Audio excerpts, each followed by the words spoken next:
Hello, my name is Patricia Zadłużna, and today I will present a short review of the most important news from the world of transport and logistics. And I will also talk about the basic issues that truck drivers must face today.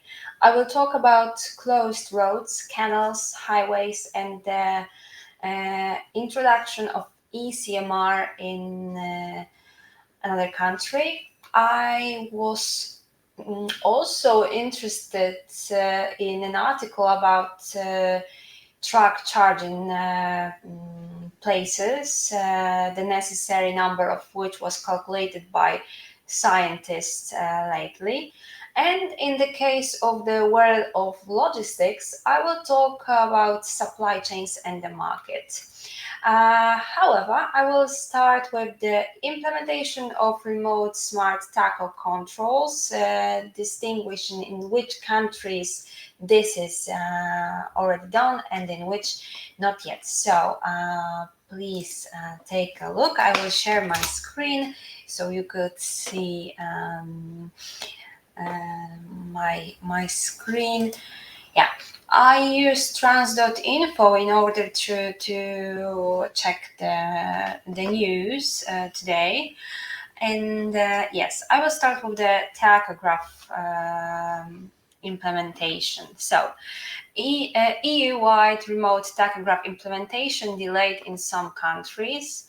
As of today, transport inspectorates in all EU countries should have the equipment to carry out remote check of smart tachographs, in which regions of Europe are services using equipment with DSRC technology.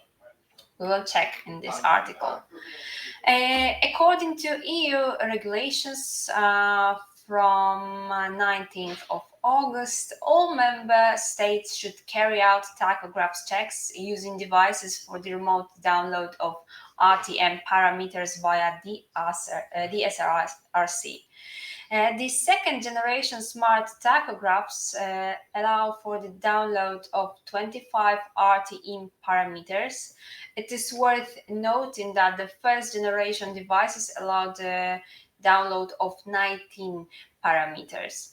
In addition to errors indicative of manipulation, the new devices will download information from DSRC systems, such as whether the driver is currently exceeding the driving time, continuous, daily, weekly, or even bi-weekly. Increasing the number of parameters read remotely is expected to significantly increase the detection of infringements across the European Union. However, not all countries currently have the appropriate equipment in place. Poland was one of the first countries to launch remote tachograph inspections. Polish services received remote reading equipment in November 2021. A few months earlier in July, the police in the German state of Saxony started testing equipment with DSRC. The implementation of remote checks in Germany took place in April 2022. The Transport Inspectorate ILT from the Netherlands, on the other hand, had been using it since August 2021. The next countries where authorities have been given the tools to enable remote monitoring are Denmark, the UK, Belgium, France, Italy, Austria. Since the last month, equipment with DSRC technology has also been used by the police in the Spanish region of Catalonia. The services have received 8 such devices. Yes, the services in Finland also have devices that allow tachographs to be read remotely. Yes, in contrast, the Hungarian police do not currently have remote tachographs reading the equipment, as the Transinfo editorial team has learned, Lithuania also do not yet have appropriate equipment to read RTM parameters remotely. However, the Lithuanian LTSA inspectorate informed us that it will have equipment using the SRC technology at the beginning of next year. Yes, and here you have the information what data will the authorities check remotely. According to Article 9 of regulation of the European Parliament and of the Council on the tachographs used in road transport, only data necessary for targeted roadside checks of vehicles whose tachographs has been manipulated or misused may be transmitted remotely. For first generation smart tachographs, this applies to a total of 19 parameters. They must refer to specific recorded events or data, such as the last attempted security breach, the longest power interruption, sensor fault, speed or road data error, data conflict related to vehicle movement, driving without a valid card, insertion of a card while driving, time adjustment data, calibration data, vehicle registration number, speed recorded by the tachograph, and the new version of the intelligent tachograph additionally provides information on the time of the last authenticated position of the vehicle, uninterrupted driving time, the longest daily driving time in the current and previous period, the longest daily driving time in the current week, weekly driving time, bi-weekly driving time. So we already know where, in which countries it is actually working already. Okay, German police push for uniform traffic fine scheme across the European Union. The German Police Union is urging the European Union to adopt a uniform system of traffic fines to improve road safety and ensure consistent enforcement of traffic rules in all member states. According to the German news agency, Joachim Koppelke stressed the importance of such a measure in an interview with Redaktionsnetzwerk Deutschland. With a common catalog of fines, we can consistently enforce traffic regulations and increase road safety across national borders. Koppelke believes that this initiative is crucial in advancing the EU's goal of reducing road accident fatalities to zero. DPA adds that the current disparity in traffic violation penalties across the European Union presents a significant challenge to road safety. Traffic offences such as speeding or driving under the influence of alcohol are currently punished with varying severity depending on the country, leading to inconsistent enforcement and potentially undermining safety efforts across the region. In addition to advocating the standardized traffic fines, the GDP is calling for a more robust and integrated European police force.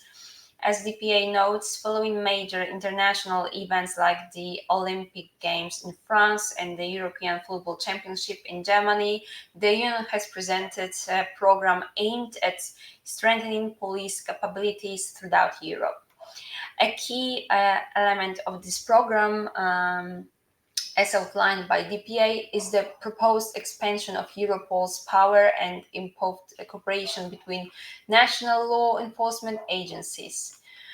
Moreover, DPA reports that the Union is also advocating for a systematic recording of violence against police officers, reflecting growing concerns about the safety and well-being of law enforcement personnel across the European Union. Okay, and now we will talk about ECMR as Austria adopts ECMR for digital road freight documentation. Austria has officially transitioned to digital consignment notes for international road freight, joining 36 other countries in adopting the ECMR protocol. The new digital system, which became effective in Austria last week, is part of the United Nations CMR Convention aimed at facilitating international road transport. The adoption of ECMR marks a significant shift from traditional paper-based documentation to a fully digital system, which is expected to enhance the efficiency and safety of freight transport across Austria and its neighboring countries. Austria is the second country this year, after Italy, to implement the system. The ECMR protocol offers several advantages, including the elimination of paperwork, which reduces handling costs and administrative delays. Additionally, it improves accuracy in tracing shipments, providing real-time access to pickup and delivery information, which enhances overall transparency and security within the logistic chain. The International Road Transport Union has welcomed Austria's move and will continue to advocate for the widespread adoption of ECMR, highlighting its potential to improve the speed, efficiency, and security of global trade and logistics. Okay, and now I would like to talk a little bit about Juliana Canal in the Netherlands because it will remain closed for several months. The canal closure will cause major disruption to the shippers who use the road and is set to cost inland shipping companies dearly. As of Monday morning, it has not been possible for inland shipping to use the Juliana Canal in the Netherlands.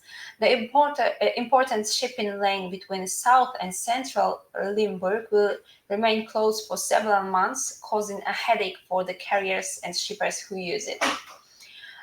According to RTL Netherlands, the director of inland shipping company, Wilmer Frensberg, has said that the closure will cost his company millions of euros, up to a quarter of its turnover. The resulting data from the closure will increase some journey times by 3 days and end up increasing cost of the road by such an extent that no customer could accept it.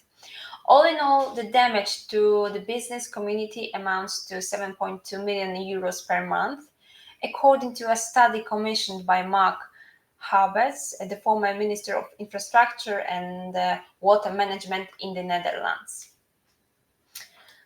Restoration work and timeline. The reason for the closure is the restoration works the canal is to undergo. The canal itself will be widened and deepened, and before this work can begin, the flooded construction pit must be cleared by draining the canal. Yes. Okay, and more information you can find on the website, on the platform trans.info. And now I would like to talk about a strike in Italy.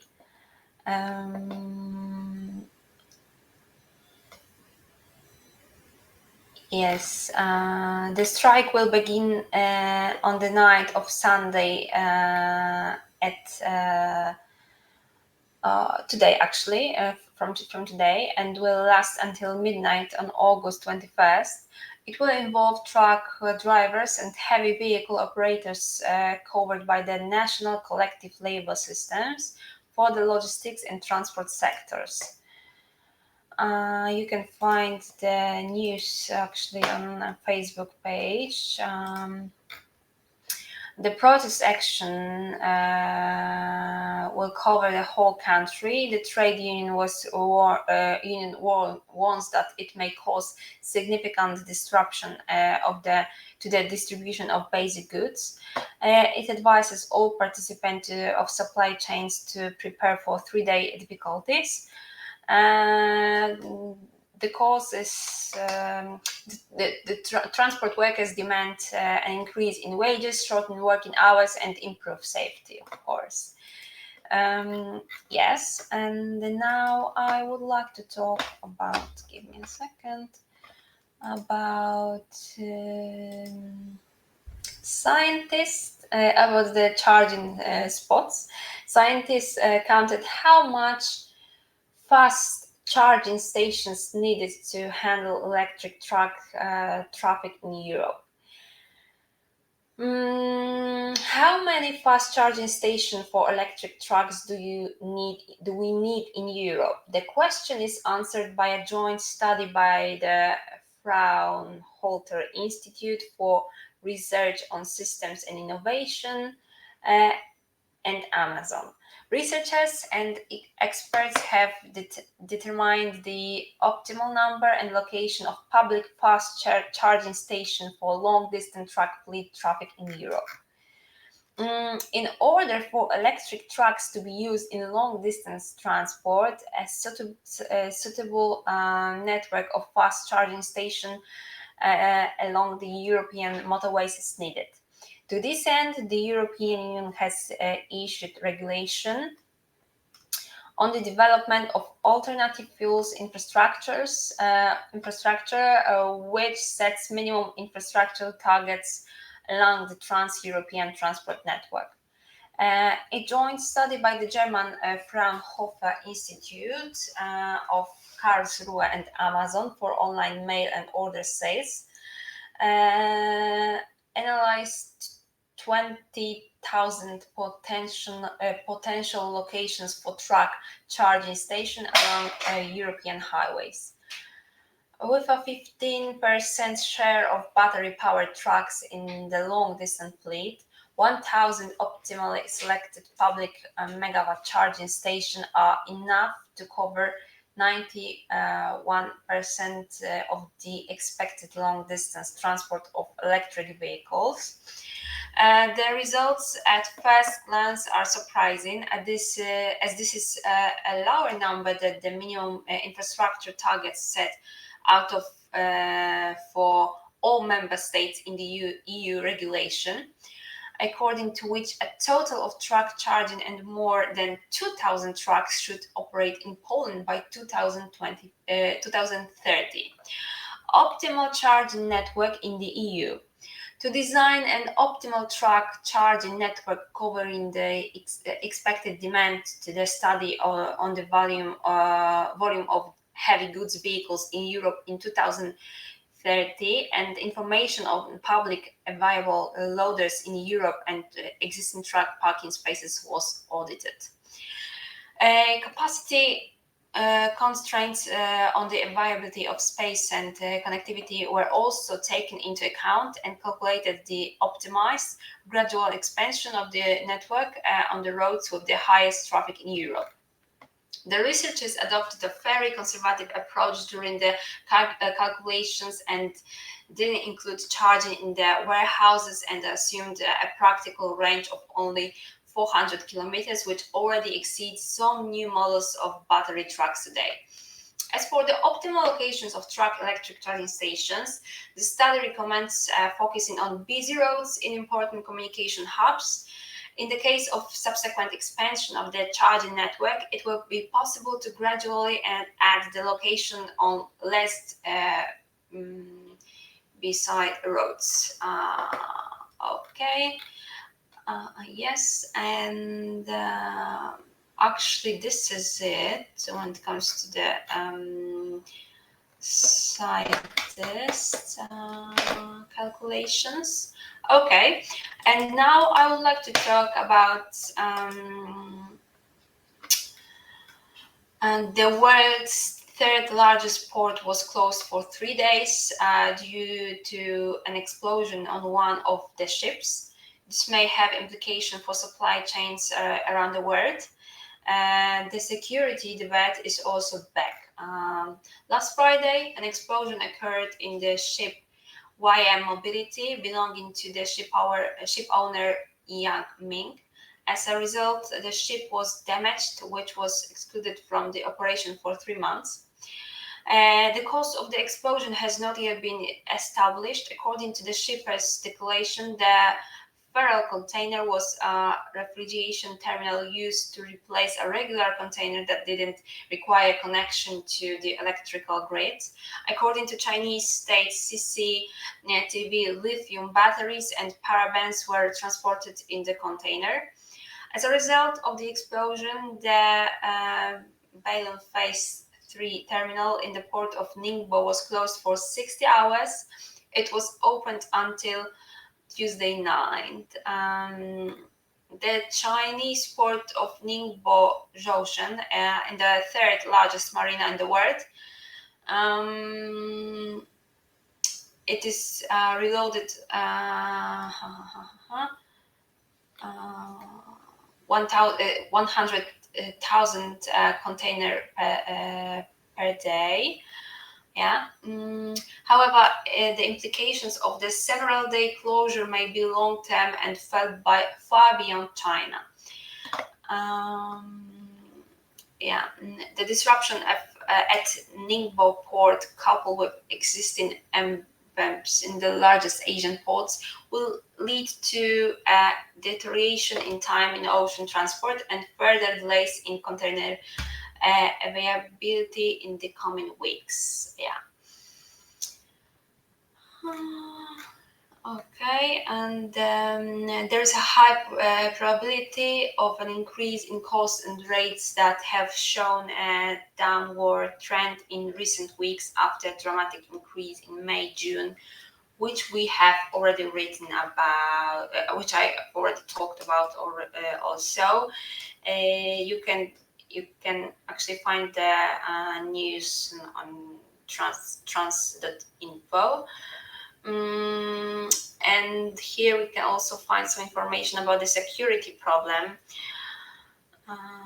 The explosion drew the attention to the logistical world or to the security problem. It was unsacrificed, but if the explosion occurred at sea away from the mainland, the consequences could be much more tragic. You can also see how one explosion could disrupt global supply chains for days. Yeah. Okay. When it comes for today, that's it that I've prepared for you.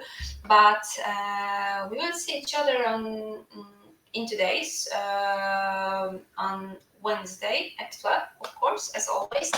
So thank you for your attention, and I wish you a nice day. Bye bye.